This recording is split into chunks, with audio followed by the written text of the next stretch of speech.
The new Black Wall Street. Do it right, build wealth, live life, economic empowerment, real tips, insight on the new Black Wall Street. It's on the new Black Wall Street. Here's your host.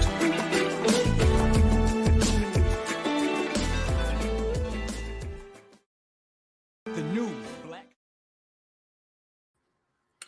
All right, man. Good morning. Good morning. Happy Monday to you, beautiful people. Thanks so much for joining us here today for the new Black Wall Street Money and Power show for Crypto in the Morning. Now, I'm host ERGJ, certified global financial educator, CEO of ERGJ Enterprises, the Black Bazaar, and international best-selling author of the book, The Black Billionaires Club. And we are going to be covering some info that, will be valuable for you to know as it relates to things that's going on in the world of crypto. As we have kind of come through a pretty non-exciting weekend. I think a great opportunity to continue to accumulate those positions that you have found on your watch list to be very valuable. As we, hopefully we're looking at a week of appreciation here. But before we get to Christmas, right? Before we get to Christmas, because we got about a week and a half for us to really see some movement here in the crypto space. At any rate, while you guys are connecting, go and let us know where you're connecting from, what city, what state, what country. What city, what state, what country you might be connected from here today. We're broadcasting from our virtual studios here in Decatur, Georgia. Decatur, where it's greater. Love to know just how far our reach is here this morning as you guys rep your city, your state, or your country here this morning. And if you're a believer in cryptocurrency, in this new asset class, being a tool that you can use for financial freedom, to get out of debt, to get rich, and to build wealth, go ahead and put in console #crypto. Now, it is Monday, and every day we try to remember to start our day off with a little motivation for African-American success, which comes from our brother Dennis P. Kimbrough. And today's title is Thankful for Little. Thankful for Little. And Jewel Diamond Taylor, who is a motivational speaker, says this, and I quote, "He enjoys much who is thankful for little." He enjoys much who is thankful for little. And Mr. Kimbrough goes ahead and shares with us this passage here today. It says, after entering a department store, a woman was startled when a band began to play. Cameras started flashing, and a dignified executive pinned an orchard on her dress and handed her 10 crisp $1,000 bills. She was the store's millionth customer, and the owner and staff celebrated the occasion. Television cameras were focused on her, and reporters began firing questions. "Tell me," a reporter shouted, "just what did you come to the store for today?" The woman, somewhat miffed, hesitated for a minute, then grumbled, "I'm on my way to the complaint department." The woman revealed how she had purchased a scarf from the same store the previous day, but got upset when the clerk failed to hand her a receipt. This poor soul is an example of one of life's real tragedies. She fails to place circumstances within their proper perspective. Reflect for a moment. Ours is a history synonymous with burden.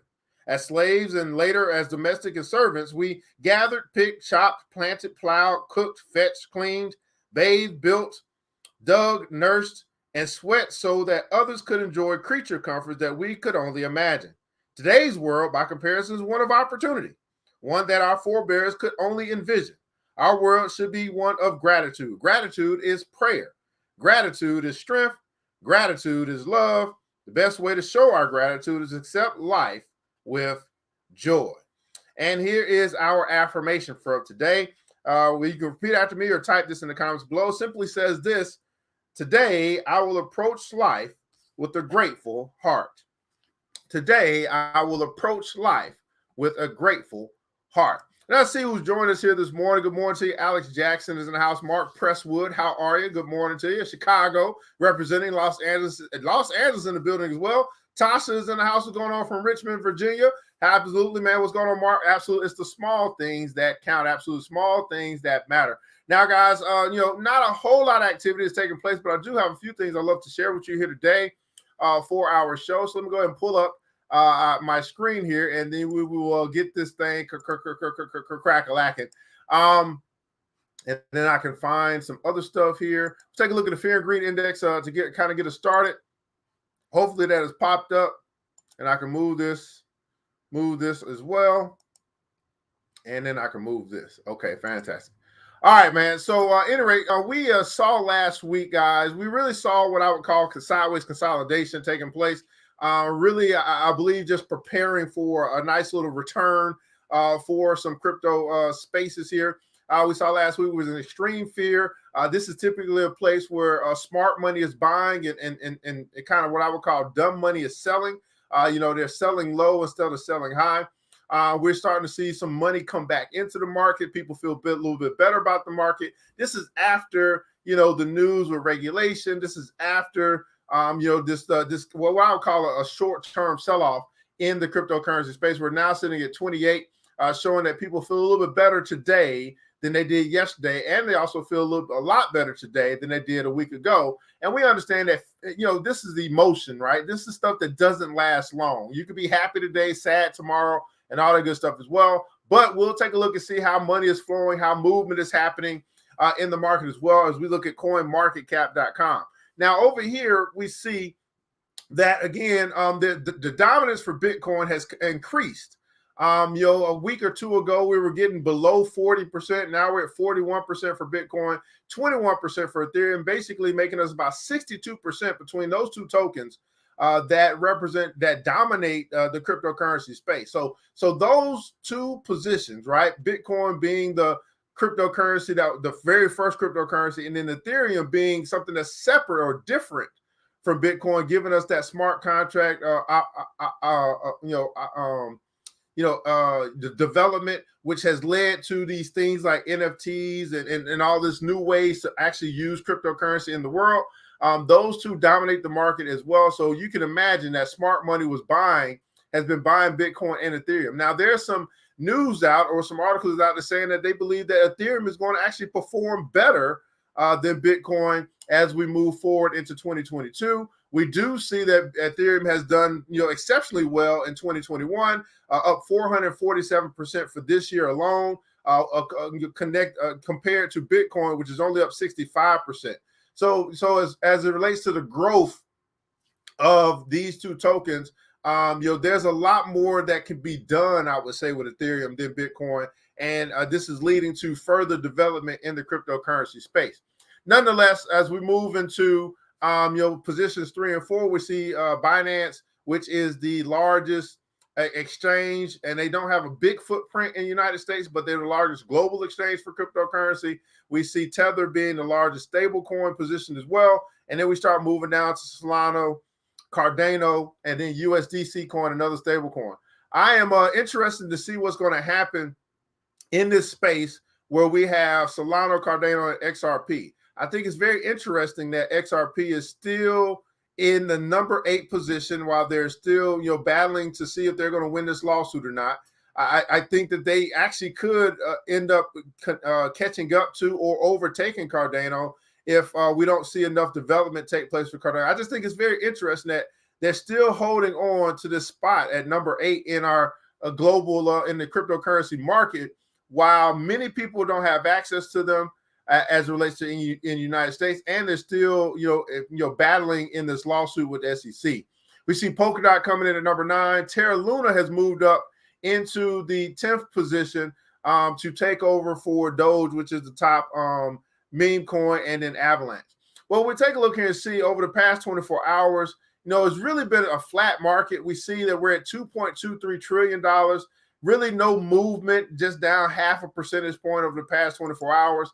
So that's very settling. Again, I believe it's a great time to be accumulating. But we see Rev, which I don't really know exactly what this is, up 35%. We see pretty much some altcoins which have moved a little bit, but everything else is pretty much up 2%, down 2%, or flat across the total market as well. But what I found interesting is over here when I look at volume. Last week, when we looked at activity like money moving, we saw Tether reach triple digits in the billions, right?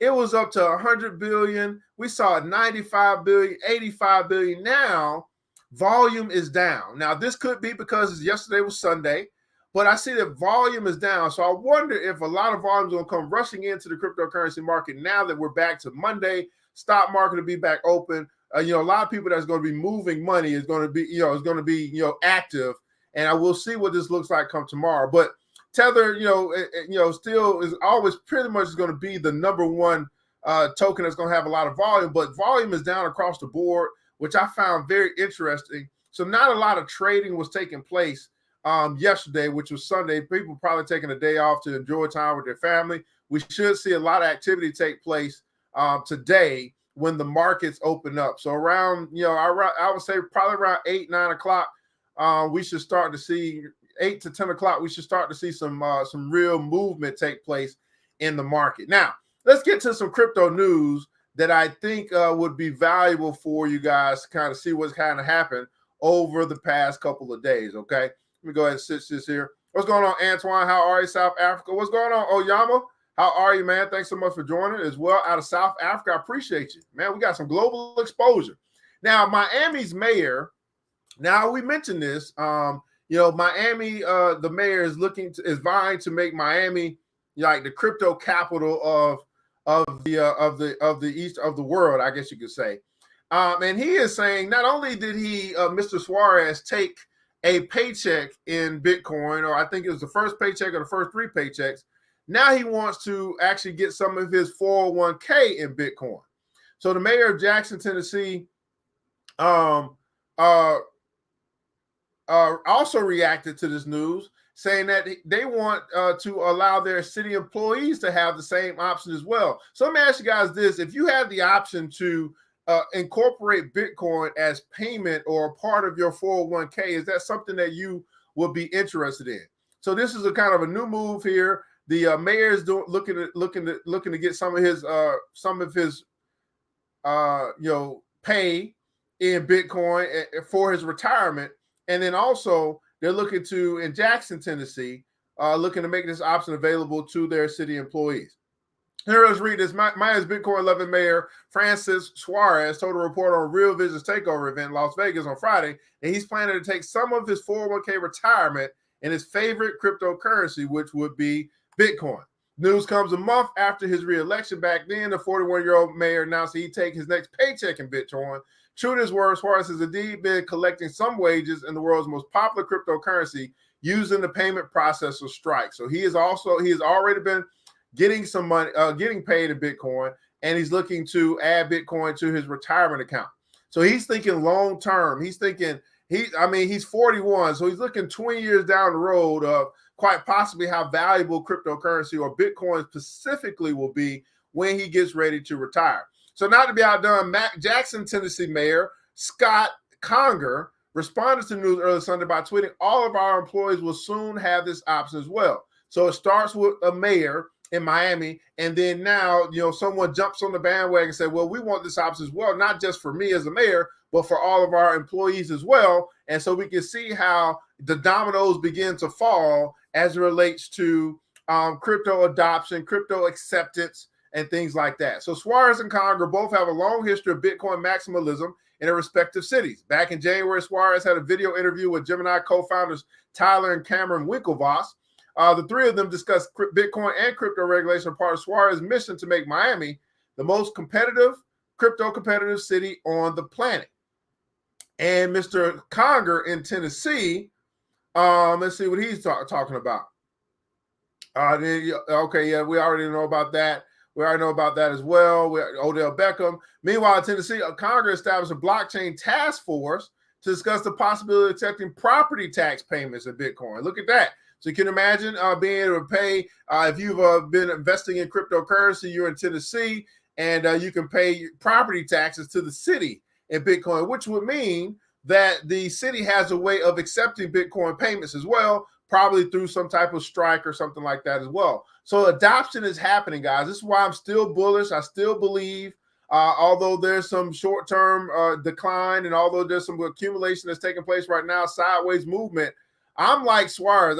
If I look at this thing, 10 years, 20 years from now, where will the world be? How will it be operating? What are some of the things that'll be non-existent? What are some of the things that'll be useful? I believe crypto will be in that space as it relates to where our world is going as we're moving more and more as this digital revolution is happening.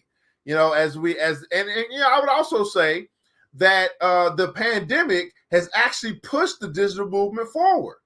It's allowed people to accept working from home. It's allowed people to accept, being in these spaces where they're using technology to do business. So it's absolutely interesting to me how some people still have not accepted it, although it's been a part of this, what I would say a paradigm shift for our world. Now, UNICEF, which is when I first came across it, I was like, the United Negro College Fund, but it's not the United Negro College Fund. But UNICEF, they have launched NFTs on Ethereum. Now, look at this, to help schools connect to the internet. All right. So what is UNICEF? Well, UNICEF is the United Nations International Children's Emergency Fund. So the United Nations International Children's Emergency Fund announced today the launch of a collection of non-fungible tokens on Ethereum to commemorate the 75th anniversary of this United Nations agency. The UNICEF says the profits from their January 2022 NFT launch and exhibition by digital artists and data scientists will go towards supporting its many projects, including the Giga initiative to fund internet access for children worldwide. So you can imagine, you're saying, hey, this digital revolution, now we want to make sure that everyone has access to the internet. Then I will also say, probably coming after that, make sure everyone is able to actually get some type of smartphone so that they can participate in this digital revolution. Launched in 2019, the Giga initiative is a global project by UNICEF and the United Nations International Telecommunications Union to connect every school to the internet so that children can benefit from web-based information and opportunities. This begins to put things on the level playing field where, once you got access to the internet, you got access to so much more information that you may not have access to in your local community. Now, what's interesting here is that there is a launch of an NFT campaign or project which is going to generate some capital in the sales of this artwork that will go towards this initiative. So what is this saying? This is saying that, hey, this UNICEF is saying that, we're going to be creative.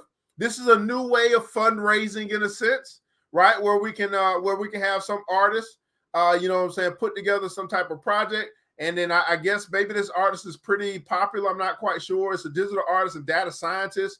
They're going to be creating this Patchwork Kingdoms, project, put it out on Ethereum, commemorate 75th anniversary of UNICEF. Proceeds go towards their initiative. This is a new way of fundraising, right? A new way of fundraising, right? Basically creating capital out of thin air. So the Patchwork Kingdom collection created a partnership with NFT marketplace Snow Crash Labs, the Ethereum Foundation MetaGood, and others, contains 1,000 NFTs, right? Non-fungible tokens. UNICEF says that in order to subtly convey Giga's importance, each NFT is painted using data the initiative collected from over 282,000 schools in 21 countries. So let's see if we can get a picture of this. I guess this is one of them, I guess, but you can learn more at UNICEF FR. And this is some patchwork. Oh, look at this. Okay, some patchwork stuff. Okay, I'm not really keen on the art, but nonetheless. So Burma's art plays into that, inspired by the work of It's a Small World creator Mary Blair. Burma says she started with the idea of using simple geometric shapes, squares, circles, and triangles to build sets and cities. In the final visuals, each school has become a tiny square, interlocking with other schools to form kingdoms, split between those connected and disconnected to the internet. Oh, wow. Okay. So there's a split. So the top part is the kingdom that looks like it's connected to the internet, right? It's much more advanced. And then the bottom part is I get where she's going with that. It's like the block works, patchwork stuff, quilt kind of stuff that's not connected to the internet. Okay, I can see how we fill out when we get internet connection. Okay, I get it. Okay, so that's attracted attention and contributions in the April 2021. For instance, Huobi Charitable Limited, a nonprofit tied to crypto exchange Huobi Global, donated $1 million in Bitcoin and fiat to UNICEF and an additional 7 Bitcoin to Crypto Fund. Moreover, UNICEF Innovation Fund has been investing in blockchain even longer, funding early stage open source Web3 projects with the potential to impact children worldwide. So we can see how, even a global nonprofit, is using crypto via the NFT, these NFTs projects on Ethereum blockchain, right, to generate some capital to fundraise, right, for their initiatives. So this is just a new strategy that can be used because we have a new asset class and we have a new, new technology. And what I like about this is that we have not only just the organization, but there's an artist that they have basically partnered with to make their art more visible. And I would not be a surprise if all 1,000 of these NFTs sell out. Now I wonder how much they're going to cost. Also, there probably is going to be some type of royalty put on it as well. But we know, I mean, if it let's just say it's half of ETH. ETH is $2,000 right now. I mean, $4,000. So 0.5 ETH will be $2,000. 2,000 times 1,000 is that what $2 million? If I'm 2,000 times 1,000, 1,000 NFTs times 2,000. That's a whole bunch of zeros, but maybe 200,000, maybe 2 million. I'm not quite sure what that math is off the top of my head. Anyway, it's a lot of money that can be generated again for a nominal amount, and then also these NFTs could be resold and royalties be paid back out to the developer. So some pretty interesting things happening here with this, right? Mark Percival said, I think many people, if they work today, they should get paid today. Why lend your time to an employer at 0% interest? Your time could wait for their payroll cycle to close. Work today to get paid today. All right, appreciate you. How can I invest in crypto? I'm interested, but don't have information. You just have to hit me up on Yama. I do teach on how to kind of get started investing. Obviously, we need to look at what's available to you in your country as well, because I'm in the United States. You're in South Africa, I believe. There's probably going to be some different tools available to you. If it's even allowed. I mean, I think South Africa has not banned crypto, so that's available to you. But just inbox me and we can discuss setting up some time to discuss how we can help you get started with investing in crypto. Here's some interesting news as well. Audius, which is a music NFT platform, is building a radio station in the metaverse. I found this very, very interesting. Right, so DeFi Land is integrating music streaming into the gameplay, into its gameplay way of a blockchain-based Spotify rival. So I was saying to myself, why do we need? I mean, I guess when you're in the metaverse and you're playing or moving your avatar around, there's not a whole lot of music that takes place other than some generic music. And so now Audience is saying, well, here's what we can do. We can build a radio station. We can bring in all of our artists to be played on that radio station. And then now when people are in the metaverse moving around, they can also be hearing real world music, right? And probably be promoting the artists in which are on Audience. I think this is an absolutely great idea to get more and more exposure as more and more people dive into the metaverse. So on Quiet Thursday morning in DeFi Land, FM radio tower was erected amid a landscape of barns and cornfields. Its completion brought the gift of music to a world that has known nothing more than pastoral sounds of a virtual harvest. The tower is a result of a recent partnership between DeFi Land and Audius, a music streaming platform built on Ethereum and Solana blockchain. So now you have a virtual or a digital radio tower, radio station in DeFi Land. So you see how pretty much what's happening here is that there is like a carbon copy of our current world being developed and built in the virtual world.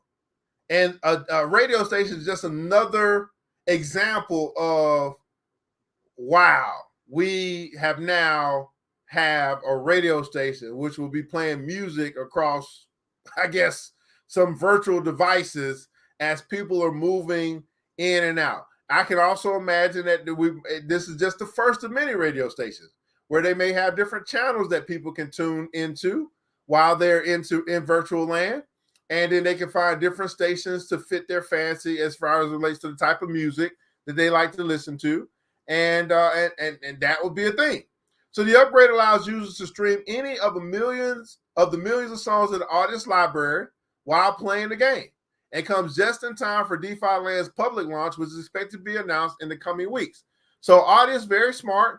They have a collection of independent artists in their library, and now it's going to allow for their artists to be heard and listened to in a virtual land.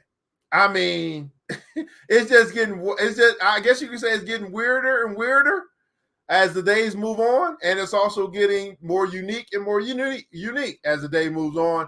And what I would be saying to myself is, I don't want to be the one that's left out. I don't want to be the one that lets my idea not be fully developed as more and more development is taking place in our virtual lands. Now, let's keep going. Not a whole lot of news here today, but I found this as well. White Castle, which is, in the South, we have crystals. In the North, they have White Castle. Well, White Castle is the latest company to go crypto.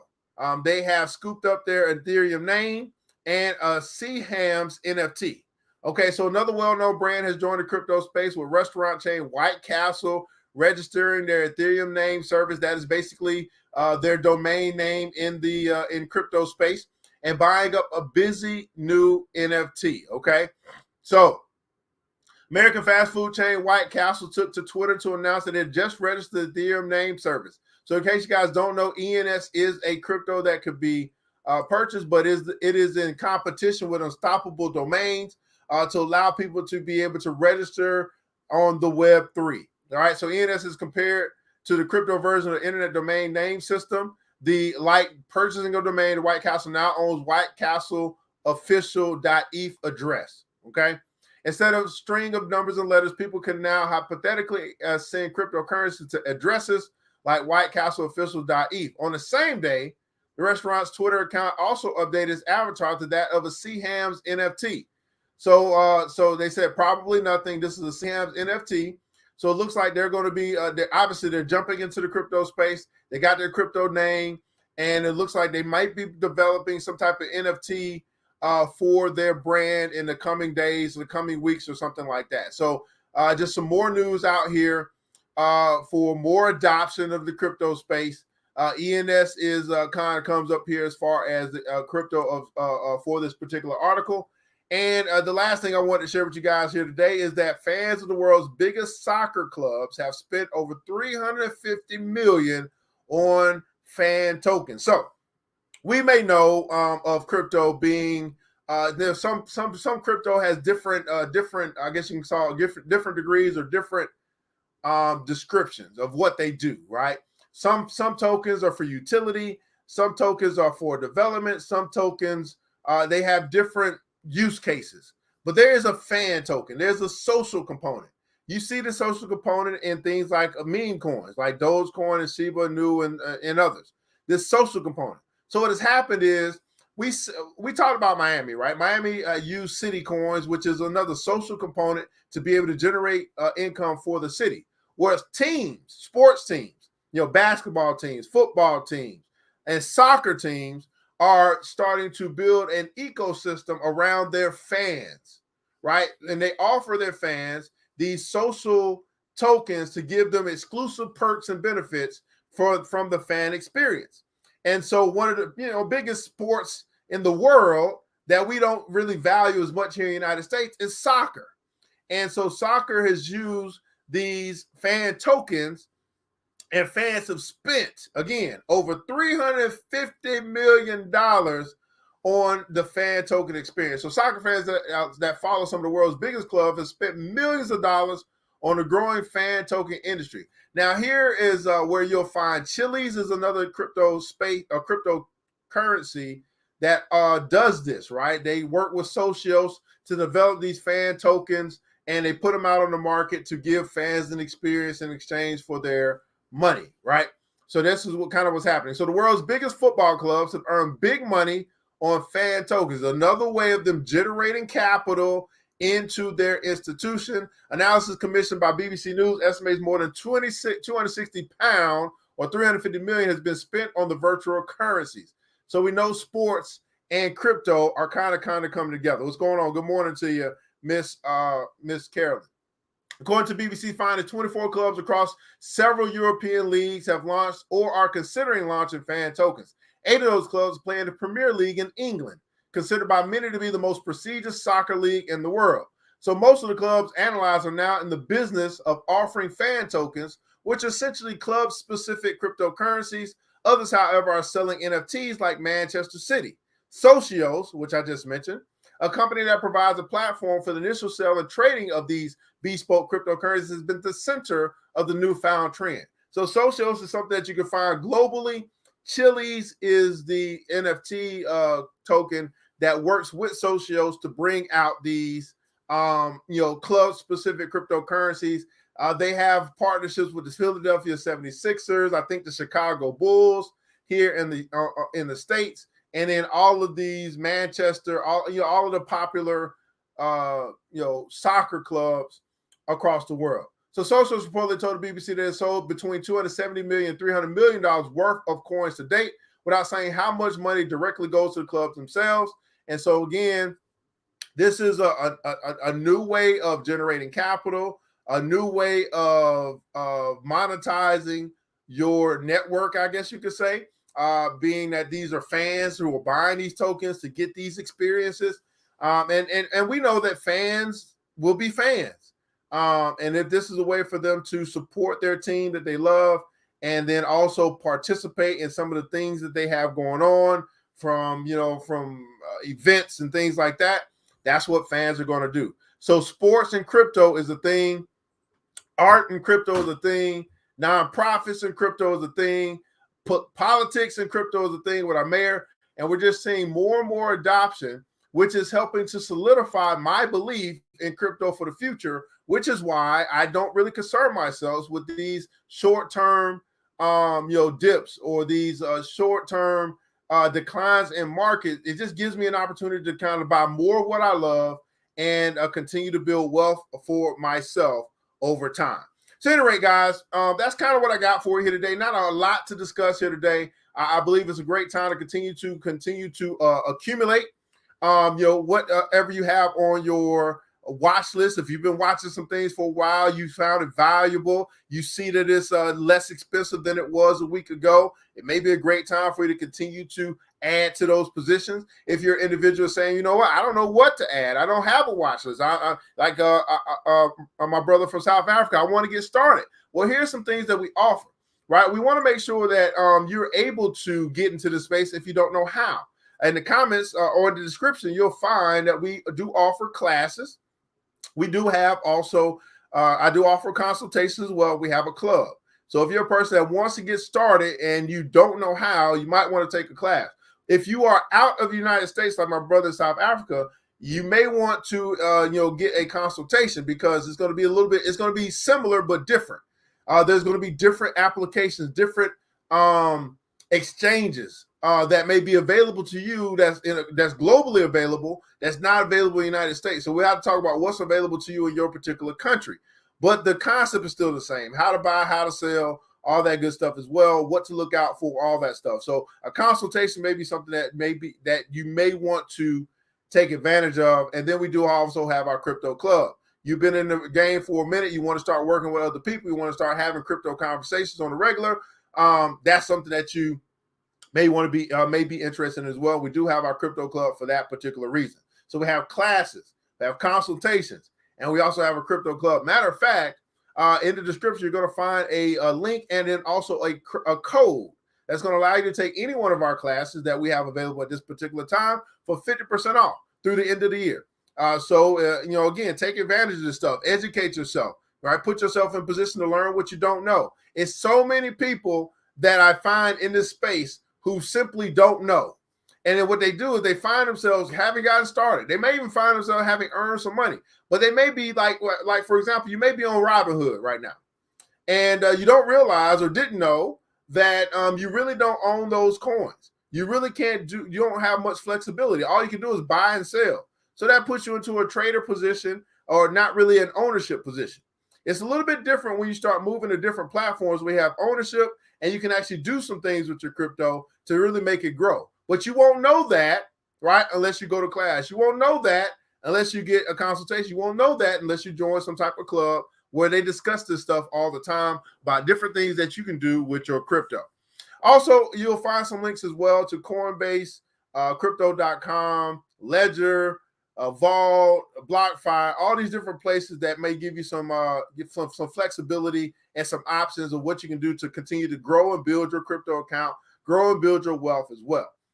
In the comments below, I'd love for you to share, anything that you learned today, any takeaways that you have, and I'll catch up on these comments. It's an opportunity for you to share with us what you learned today. What's going on? Erica Moss said, smart, a parallel universe, widespread adoption. Gotta love it. Absolutely. Cat Miller said, wow, fan tokens, genius. Absolutely. Austin, that sports, nonprofit politics have adopted cryptocurrency. Absolutely as well. And that's what we have for you here today. If you learned anything today, any takeaways, you can drop your some pineapples in the chat. Let us know that you have taken something away today. Cat Mill said, I had no idea you don't own it. Thanks for that. Yeah, you don't own it. Yeah, absolutely. Can't do anything but sell it. Some of you, and here's the thing. Let me say this. Here's why this is important to know. Here's why this is important to know. Because what essentially what you are doing, what this is a new asset class. Okay. And if you know, once you learn about how millionaires and billionaires move, you'll learn that they don't really sell assets. Okay. They don't sell assets. What they do is they leverage assets. Well, you can't leverage an asset that you don't own. So you're stuck. You're in a position where all you can do is sell that asset. Well, if it's an asset, it has value. You can leverage that asset, but you don't own that asset. It puts you into a position. It puts you into a compromising position. What millionaires and billionaires do is they acquire assets, then leverage those assets to acquire more assets or get capital or something like that, right? When you go and you apply for something like a house, they're asking you what assets do you have on your balance sheet, right? Well, you can't really say that you have crypto in your asset class if it's something that you don't own. And if you're on Robinhood at this particular point, you don't own it. So I wouldn't even say it's a great place to get started, but people start where they start and they simply don't know what they don't know. But it's up to the individual to decide to learn what they don't know. Once they come across what I would call, they become aware that, man, there's some other things to this thing that I just simply did not know. I hope I can say this right. Matla Plain. Very consult. I also need to be confident and get in contact with people who know, because I'm from kind of backward area where internet is a blessing. Okay, well, just inbox us here. I'm not quite sure where you're connected from, but ERGJ Enterprise over Facebook. I'm not quite sure which, where you're connecting from. We can definitely kind of take it a step further as well. Just inbox us and we will, we will discuss what that looks like. I think you're from South Africa, and then kind of get you going and have a consultation as well. At any rate, I'm your host, ERGJ, Certified Global Financial Educator. I hope you hit the like button and share button. You're your brother's keeper. And you let other people know that who may be interested in this space. From Thailand, what's going on, Bruce Lynch? How you doing? I got Thailand, got South Africa today. I'm feeling pretty global today. I'm feeling pretty global. Anyway, guys, that's our show for today. I want you guys to remember this, that it takes a village. It starts with us. Let's keep building as we climb together. We all we got, beautiful people. Matter of fact, we all we really need. And thank God, that's more than enough.